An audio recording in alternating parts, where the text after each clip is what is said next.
சின்ன மருமகள் அடுத்த வார எபிசோடில் பார்த்தீங்கன்னா, சின்ன மருமகள் கிட்ட வந்து இது மாதிரி பேட்டி எடுப்பாங்க. அப்போ பார்த்தீங்க அப்படின்னா, அவங்களோட பர்சனல் விஷயம், அதாவது டிவோர்ஸ் பற்றி ஏதோ கேட்டிருப்பாங்க போல. அதனால வந்து சின்ன மருமகள் வந்து இதெல்லாம் வந்து எங்களோட பர்சனல், அதாவது தனிப்பட்ட விஷயம். அதெல்லாம் வந்து இப்போ வெளியே சொல்கிறதுக்கு எனக்கு விருப்பம் இல்லைன்னு சொல்லிடுவாங்க. அதுக்கப்புறம் வந்து இந்த மாதிரி நீங்கள் எக்ஸாம் எப்படி எழுதுனீங்க அப்படின்னு கேட்கும்போது, என் ஃபேமிலி சப்போர்ட்டோட நான் நல்லபடியாக எக்ஸாம் எழுதியிருக்கேன்னு சொல்லிட்டு சின்ன மருமகள் வந்து, அதாவது தமிழ்ச்செல்வி வந்து சொல்லுவாங்க.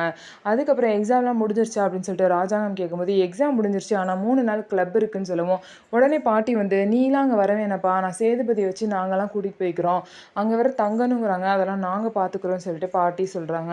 உடனே சேதுபதி வந்து தமிழ்ச்செல்வி கிட்ட கோவமா பேசிட்டு போறாங்க. "என்ன ஏதோ எக்ஸாம் சரி அமைச்சர்கள் இதில சொல்றாங்கன்னு பார்த்தா, கூட்டிட்டு வந்து ஹெல்ப் பண்ணா, நீ ஏதாவது ஒண்ணு பண்ணிக்கிட்டே இருக்க. இங்கே போணும், அங்கே போணும்னு சொல்லிட்டு உன் பின்னாடியே நான் வந்துட்டு இருக்க முடியுமான்னு" சொல்லிட்டு தமிழ்ச்செல்விய சேதுபதி திட்டிட்டு போறாங்க. சேதுபதி என்னதான் தமிழ்ச்செல்விய திட்டினாலும் அவங்க மேல பாசம் இருக்கு. அவங்களுக்கு என்ன ஏதாவது ஒண்ணுனா ஓடி போய் வந்து ஹெல்ப் பண்றாங்க சேதுபதி. இதுல இருந்தே அவங்களுக்கு எவ்வளோ பாசம் இருக்குன்னு தெரியுது. கூடிய சீக்கிரம் அவங்க 2 பேரும் சேர்ந்து வாழ தான் போறாங்க. ஸோ அத வெயிட் பண்ணி பார்க்கலாம். ஸோ நம்ம வீடியோ உங்களுக்கு பிடிச்சிருந்தா நம்ம வீடியோவ லைக் பண்ணிக்கோங்க. மறக்காம நம்மளோட சேனல சப்ஸ்கிரைப் பண்ணிட்டு பாருங்க.